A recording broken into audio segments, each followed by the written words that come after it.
So over the last few weeks, we've been working really hard to understand how to do conservation of energy in closed systems and in open systems. And today, we're going to go through an example that puts all that hard work to use by examining a Rankine cycle. Now, Rankine cycle is a power generation cycle, right? It's a heat engine where we put heat in for the purpose of creating net work. And we can look at this Rankine cycle as a closed system if we draw our system or our control volume here where the dashed line is. But it's also useful to break this Rankine cycle down into its individual components. It's got a boiler, a turbine, a condenser, and a pump. And in this kind of most basic form of a Rankine cycle, this is what we get, right? These are the minimum pieces that we need to run a Rankine cycle. So we've also spent some time talking about how now we want to draw these cycle diagrams out on TS, or temperature versus specific entropy curves. Now, when I'm drawing a TS diagram for a Rankine cycle, it's very important that I show a vapor dome. Right? The only reason this cycle works, or the main sort of defining feature of this cycle, is that we take liquid water and we boil it to get high pressure, high enthalpy steam that we run through a turbine. And then we condense that fluid that comes out of the turbine so that we can pump the fluid back up to a high pressure while it's a liquid. So what happens in a Rankine cycle? Now, the whole purpose of the Rankine cycle is to generate power. And the power generation step happens across the turbine. So as we go through the turbine, whether it's the real turbine, right? Remember, the real turbine, the entropy increases. But in the ideal turbine, the specific entropy stays the same. And it's not because the specific entropy stays the same, right? That falls out of a second law analysis where we assume that it's at steady state, that it's one inlet, one outlet, and that it's ideal, so there's no entropy generation. So here, the purpose of the turbine is to generate power. And that's actually the whole purpose of the whole cycle. So really, the rest of the cycle, really, we just want to go from the exit of the turbine back up to the inlet of the turbine, but we go in a kind of roundabout way. So first, we condense this fluid that comes out of the turbine so that it's a liquid, because when it's a liquid, then we don't need much power to increase the pressure back up to this high pressure state. Then what we do is in the boiler, we're adding heat. Maybe this is by burning coal. Maybe this is by some nuclear reaction, but we add heat. And as we add heat, we boil our fluid. So now it's at a high pressure and it's a superheated vapor in this case, right? So it's ready to go through that turbine again. So the purpose of the turbine is to produce power, which is ultimately the purpose of the whole system. Now, Kelvin and Planck told us that if we're going to run a heat engine in a cycle, we have to have a heat sink. We have to be rejecting heat somewhere.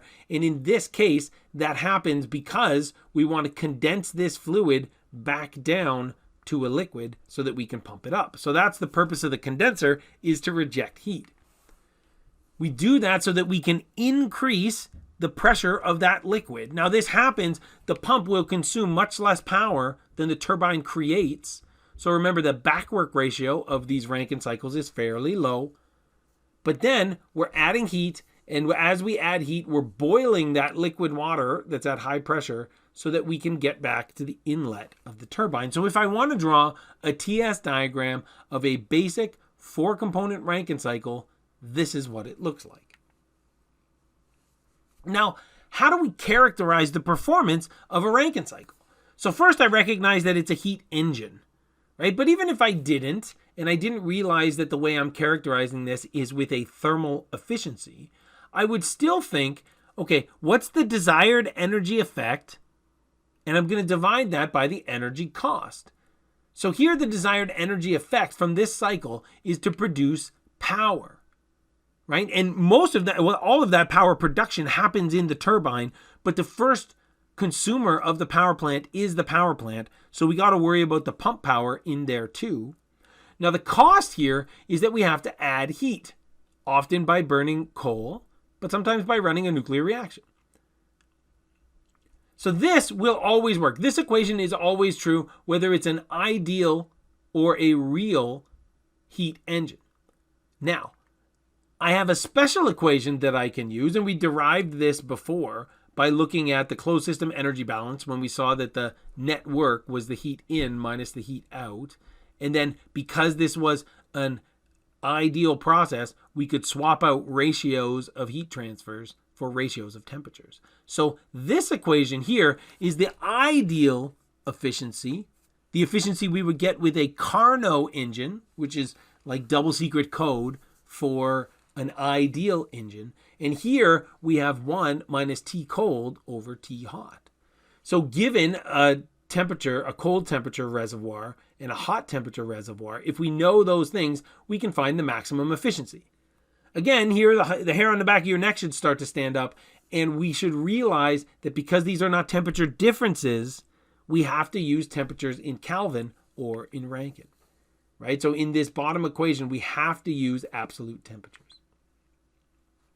Another way that we can characterize this type of heat engine is by looking at the back work ratio. Now, the back work ratio is kind of an acknowledgement that the first customer of the power plant is the power plant. So here we have a pump that's consuming power and a turbine that's generating power, right? So this is basically telling us what percentage of the turbine power goes into the pump. Now, this is always going to be an absolute value, even though I'll tell you from the first law, this turbine power will be positive and the pump power will be negative.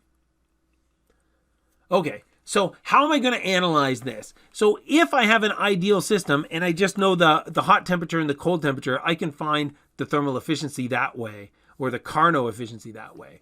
But if I'm dealing with a real system and I want to find the efficiency, then I'm going to need to do a first law analysis on all of the systems inside my Rankine cycle.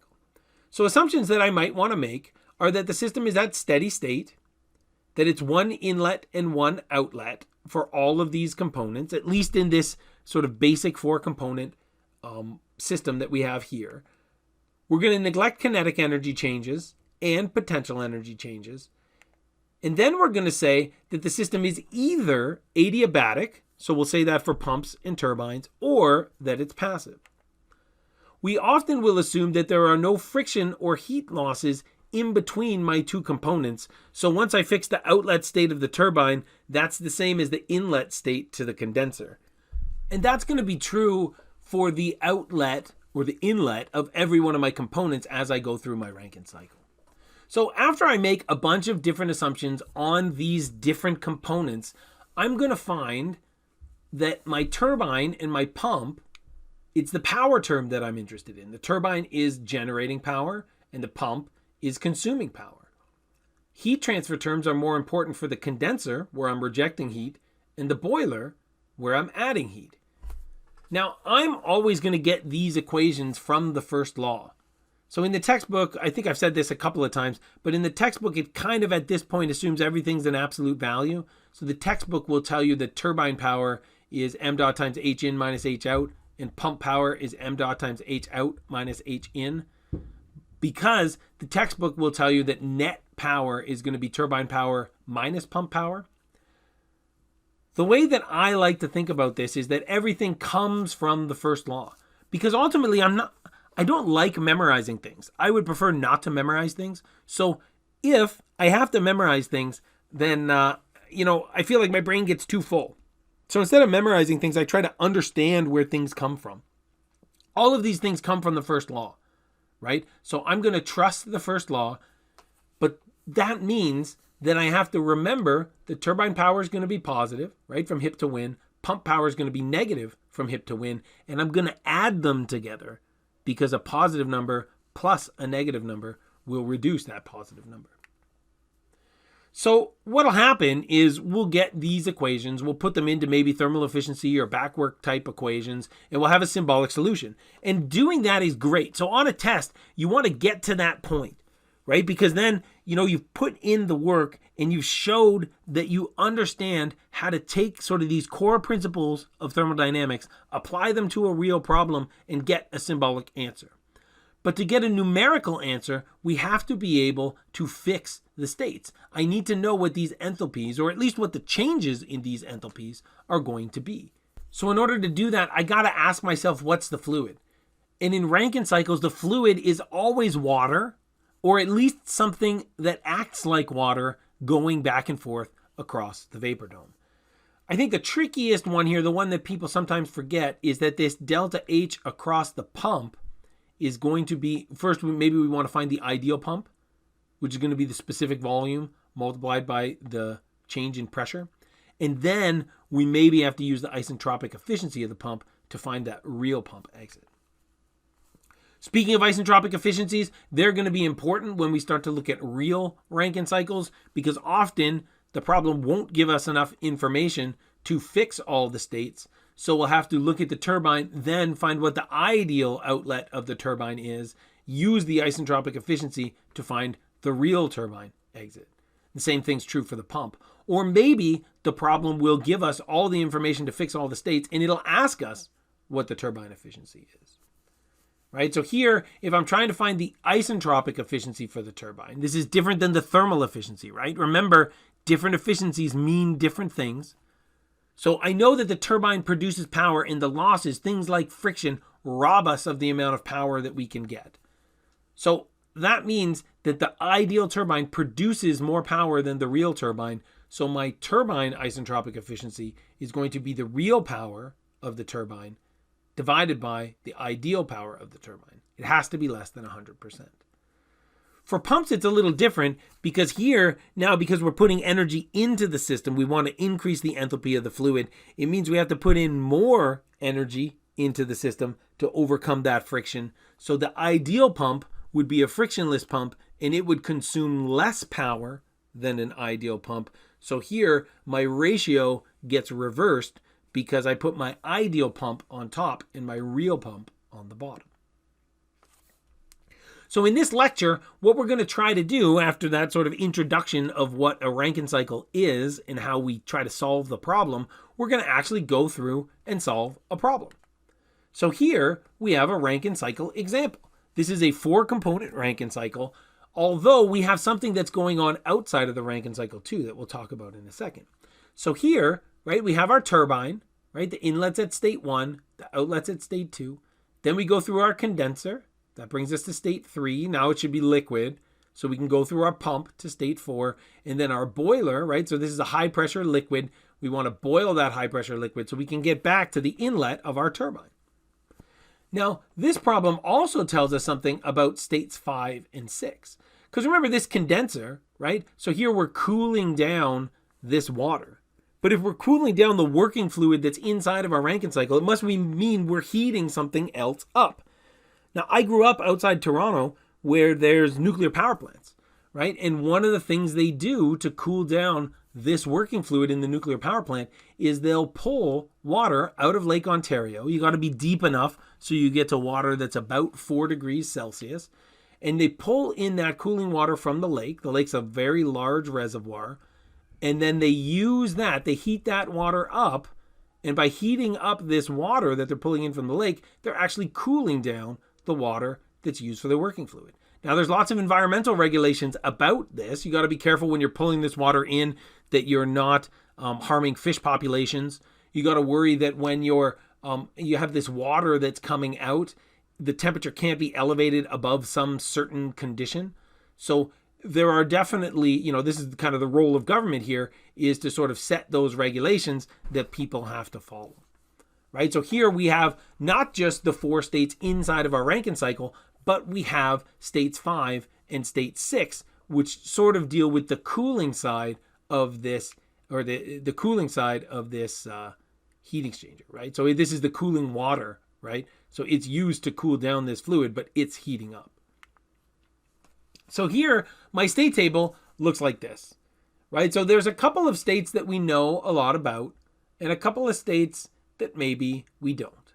So first, we're told that the mass flow rate is 7.8 kilograms per second. we're given all the information we need at state 1. So here we've basically already fixed it. We could do this problem even if it just told us the temperature and the pressure at state 1. This is probably a superheated vapor because we're going into a turbine, right? So we've already fixed that state. We're also told all the information about state 3. Here we know that we have a saturated liquid, right? This is coming outside of our condenser, so our condenser has condensed all of the vapor. We're told this low pressure, and we're told the temperature, right? And we fixed this whole state too. But we got a lot of other states going on here. So we have this isentropic outlet of the turbine. We don't know where that is. We only have one piece of information about this state, right? So we'll need some other information, right? Because we need two independent intensive properties to fix a state. We're also told the temperature of the real exit of the turbine. We're given all the information about state 3, but the pump is kind of the same, where we know what the pressure here for the pump is at the outlet of the pump. Notice it's the same as the pressure at the inlet of the turbine, right? So it's going to be an isobaric process as we're adding heat from the, as we're boiling this fluid, right? So here we know what the pressure is, but I don't know the temperature and I can't fix the states because I don't have the information. And then for this cooling water, we're told that both states, the inlet and the outlet for the cooling water, are at about 1 atmosphere, and we get an inlet temperature of 4 degrees and an outlet temperature of 25 degrees. We're also told that the turbine and the pump both have isentropic efficiencies of 0.85, or 85% if you prefer. So I can look at my state table and I can break this down and I can say that, you know, the first half, this is the Rankine cycle part, which I'm circling here in red. And then there's the cooling water part, which I'm circling here in blue. What this problem asks us to do, so you might see this on an exam, right? And the problem could ask you, okay, draw me a TS diagram. Show me that you know what this cycle looks like when we plot it out. Find the thermal efficiency of the cycle. Find the mass flow rate of this cooling water, right? So we're told the mass flow rate at least through the turbine, but we're not told anything about the mass flow rate of this cooling water. Find me the backwork ratio. Remember, that kind of acknowledges that the power plant is the first consumer of the power plant. And then we, throughout the example, we want to track our assumptions. So now I'm going to go through the problem, right? So the first thing that the problem asked me to do is to draw a TS diagram, right? So I've done this before, right? We did it actually at the beginning of the class, so I won't draw it out again here. I guess the things to note, and it's okay if we get the sketch a little bit wrong. I don't necessarily know where the outlet of the turbine is going to be. I suspect, because the temperature at 2S is the same as the temperature of 2, that the outlet of the real turbine is going to be saturated vapor or have some high quality.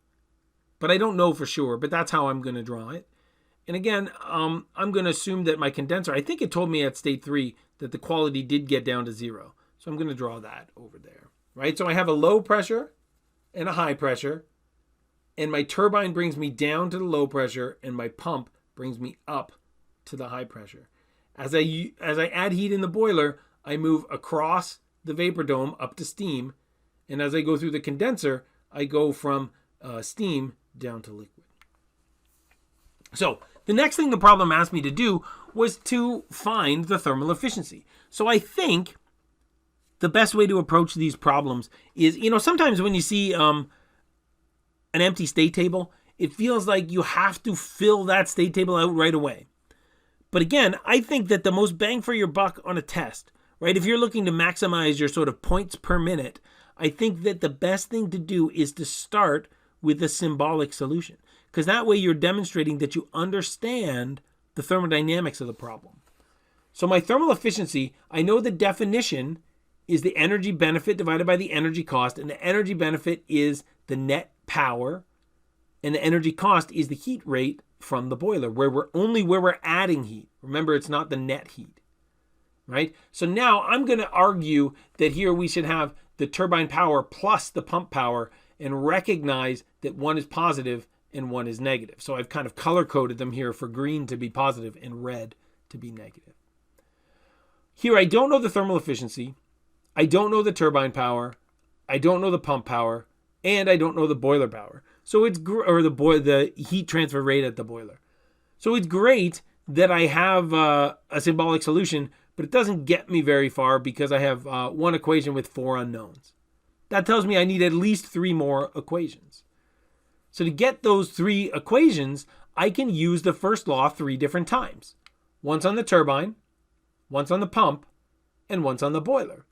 Now I kind of did this already at the beginning of the lecture. So for these turbine, pumps, and boiler, the assumptions I'm going to make, all of them are at steady state. In this case, all of them are one inlet, one outlet. I'm neglecting kinetic energy in all of them. I'm neglecting potential energy changes in all of them. I'm going to pick them to either be adiabatic or to be passive. I'm going to assume that there's no friction losses between them and that there's no heat losses between them. And when I do that, I get that the turbine power is m dot times h in minus h out. So the mass flow rate through the turbine, h1 minus h2. The pump is also m dot times h in minus h out. This is going to be the mass flow rate through the pump. The inlet is h3, the outlet is h4. And the boiler is going to be that the heat transfer rate is m dot through the boiler times h out minus h in, which is h1 minus h4. So now I'm going to go put this into my symbolic solution for the thermal efficiency. So I put all 3 of these equations in, right, hoping to reduce the unknowns, right? And the cool thing is here, because each component is one inlet, one outlet, and we're at steady state, then all of these mass flow rates are the same because they're chained together in series. So I can cancel out all of these mass flow rates.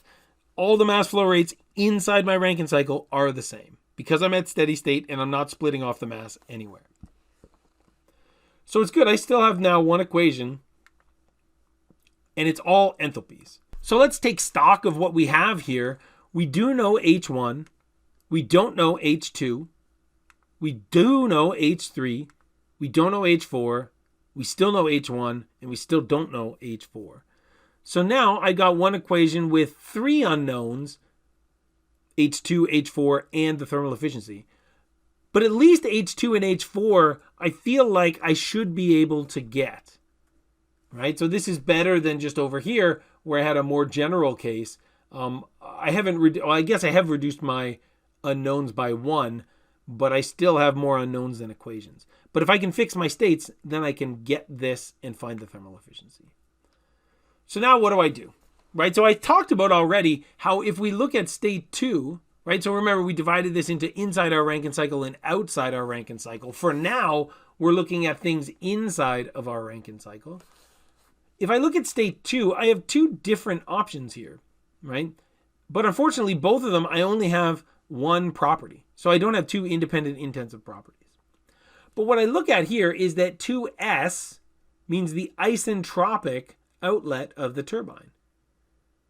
So if I did a second law analysis here and I assumed that it was at steady state, that it was adiabatic, that it was one inlet and one outlet, and that it was ideal, so that sigma dot term went to 0, what I would find is that the process would be isentropic, or that the entropy at the exit of this ideal turbine would be the same as the entropy of the real turbine. And then I would use this knowledge of the specific entropy to find the specific enthalpy. I've done that here, and the specific enthalpy at 2s is 2470.7. So now how do I find the enthalpy out of the real turbine? And the answer is I'm going to have to use the isentropic efficiency of the turbine. So this is information that I was given. So here I know that the isentropic outlet of the turbine, or the isentropic efficiency of the turbine, was I think 85% in this problem. So now I'm going to cancel out my mass flow rates because it's the same mass flow rate through the real turbine and the ideal turbine. I know the isentropic efficiency. I know H1. I know H1 on the bottom too. I know H2s. So the only thing here that I don't know is H2. So I can use this equation to solve for H2, and I see that the enthalpy coming out of the real turbine is 2,628.2 kilojoules per kilogram. This is bigger than H2S, which makes sense. And that means that the ideal turbine produces more power than the real turbine, which is exactly what we know to be true. So next, we can do a similar thing for the pump. Remember, in the pump, we know that the pump also has an isentropic outlet. But here, I don't use the fact that S stays the same. I use this equation that I have for ideal or isentropic pumps. I know that delta H across an isentropic pump is the specific volume multiplied by the change in pressure. Now here, I assume that delta T across this ideal pump is approximately 0, and that the specific volume doesn't change either. So I can just use one specific volume in this problem instead of having one for the inlet and one for the outlet. That specific volume is almost always 1 over 1,000 if you're talking about water. My delta P is going to be the high pressure, 80 bar, minus my low pressure, 0.8455 bar. Here, I always want to put kilopascals into this equation. So here I can cancel out my bars. I know that there's 100 kilopascals per bar. The bars drop out. And what I'm going to get is 7.9 meters cubed per kilogram multiplied by kilonewtons per meter squared. Right? But that unit doesn't necessarily make sense by itself. So what we do here is we divide this meters cubed by meters squared. I get meters. So I would have kilonewton meters per kilogram, or kilojoules per kilogram. And that's good because I'm trying to find delta H, right? And delta H is the change in the specific enthalpy, right? And if I looked up enthalpy in the textbook, it would be in kilojoules per kilogram. So I feel pretty good about this. So this is why I always like to keep the pressure in kilopascals, because the units will give me the same units that I'm looking up in my textbook. So now we want to find the real outlet for state 4. And to do that, we have to use the isentropic efficiency. Now remember, the isentropic efficiency for pumps is a little different because we recognize that the ideal pump consumes less power than the real pump. Because for the pump, the power is a cost and not a benefit. So you have to pay more in real world to use the pump. Whereas the turbine, you just get less out in the real world than you would in the ideal world. Right, so again, we have m dot times h in minus h out for both the numerator and the denominator. The mass flow rates are going to cancel. We know the isentropic efficiency. We know H3. We know H4S. We don't know H4. So we'll isolate for H4 and find that in this case, H4 is 407.3 kilojoules per kilogram. This is bigger than H4S, which again makes sense. So now I can go back to my equation for thermal efficiency and see that H1 minus H2 plus H3 minus H4 divided by H1 minus H4. I know all of these enthalpies. So if I put them in, I put it in, and I get that my thermal efficiency is 28.4%. Here, this will give me a per unit value. So I've multiplied that by 100% to get this into percent. So I found my thermal efficiency. Maybe I'm not super happy about that. And we're going to learn a little bit in the future how to get better thermal efficiencies, things we can do to our process to improve thermal efficiency. But the next part of my question asks me, how do I find the mass flow rate of this cooling water? Because I was given the mass flow rate of this hot water, but not the mass flow rate of the cooling water. Now, what I have to do is I got to figure out where am I supposed to draw my control volume. So typically, maybe not always, right? But typically, if I'm looking at a heat exchanger, so if I need to find a mass flow rate, a heat exchanger is a good place to find a mass flow rate, right? Remember when we did heat exchangers, we had different ways we could draw the control volume. And I said, if you want to find the heat transfer rate, typically you would draw your control volume around only one side of your heat exchanger. Maybe it's the hot side, maybe it's the cold side, but in both of those cases, you're not canceling out Q dot. But if we want to find a mass flow rate, the best way to do that often is to find a heat exchanger and do a control volume analysis where the control volume is the whole heat exchanger. So let's see if that helps us out here. So I'm going to draw my control volume around the whole condenser. And that hopefully will tell us what this mass flow rate is. We'll see how that works. So the first law analysis for the whole condenser, we're going to assume that it's at steady state, that there's no kinetic energy changes, no potential energy changes, that it's adiabatic and passive, right? This is why this is not a good way to find the heat transfer rate because we're canceling it out, but it's a nice way to keep these mass flow rate terms, and we're going to get mass flow rate terms for two different fluids here. We'll assume that there's no friction or heat losses inside our heat exchanger. So what that's going to give us is that 0 is equal to the sum of m dot in H in minus the sum of m dot out H out. Now, instead of dealing with all the inlets and all the outlets, I'm automatically going to group these things by the type of mass that's going through. So I can look at the cooling water side, m dot cool, times H in minus H out. That's 5 minus 6. And then I'm going to add the hot side, right? This is the side inside my Rankine cycle, H in minus H out. So over here, now I can move one of these to the opposite side. I'm going to try to find m dot cool. So I'm going to leave this here. I'm going to move this over to the other side. So it's going to be negative m dot hot H in minus H out.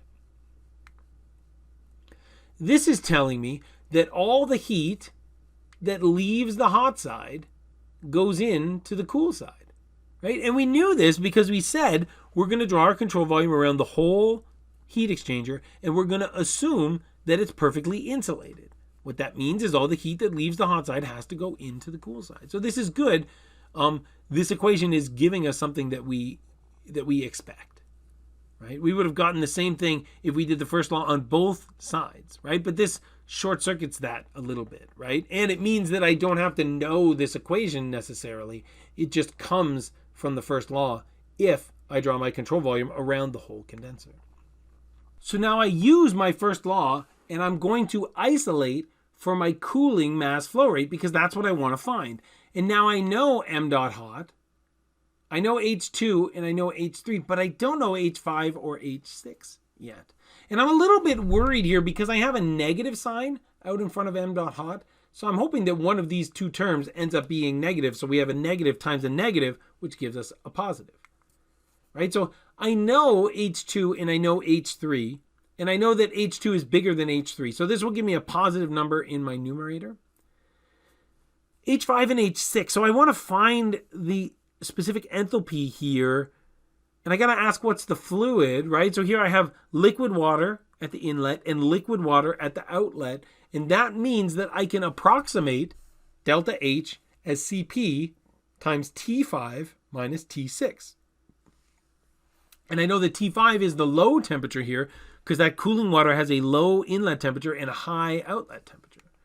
So I put this information into my equation, and I find that the cooling mass flow rate is just under 200 kilograms per second. So this is above 0. That's good. If I ever got a negative number here, I'd have to be a little worried because that would be telling me that the mass would actually be running the opposite direction, right? So I think that would be alarming if we're sort of getting rid of fluid at our mass inlet, right? So the next thing the problem asked me to find is the backwork ratio. Now for the backwork ratio, what I got to look at is how much of this turbine power is being consumed by the pump. So the backwork ratio is the absolute value of the pump power divided by the turbine power. So in this case, I can divide, it's the same mass flow rate through both of these, right? So I went from the power to the specific power here. I dropped out the mass flow rates already. And I know that for an absolute value, for a positive value, I'm going to get H4 minus H3 and H1 minus H2. I know all these values. So here I find that my backwork ratio is pretty low, right? It's about 1%.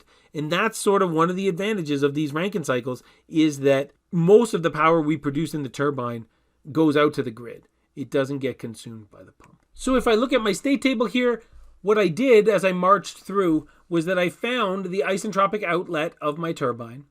I used that to find the real outlet of my turbine. And then I used the ideal equation for pumps to find the isentropic outlet of this pump. And then I used that to find the real outlet for my pump, then I had to use this approximation of Cp delta T to find delta H across my cooling water stream. When I had all that information, I could find that the thermal efficiency was 28.4%. The mass flow rate of the cooling water was 198.1 kilograms per second. Just notice here, right? This is a tremendously high mass flow rate compared to the mass flow rate moving through my Rankine cycle, right? And that's because we don't want to increase this water temperature very much, right? So there'll be environmental regulations about how hot this water can be when it comes out of the plant. So if we slowed this down, if we had less mass going through here, we'd get a bigger delta T, right? So we want to have a large mass flow rate and a low temperature difference. We also found that the backwork ratio was right around 1%. So this is basically how we do a 4-component Rankine cycle problem. So you might be looking at this and say like, hey, I live on Earth, right? And maybe I'm not a huge fan of having a thermal efficiency this low because it means we're paying more for energy and we're consuming this limited resource and maybe not getting as much as we'd like to out of it, right? And that means maybe we're producing more emissions than we'd like. So we're going to go over some strategies as we move through the class on how we can play around with these Rankine cycles to try to get thermal efficiencies that are higher than this 28.4% that we see here. So that concludes this lecture. Thanks for sticking with me, and I'll see you next time on Thermodynamics.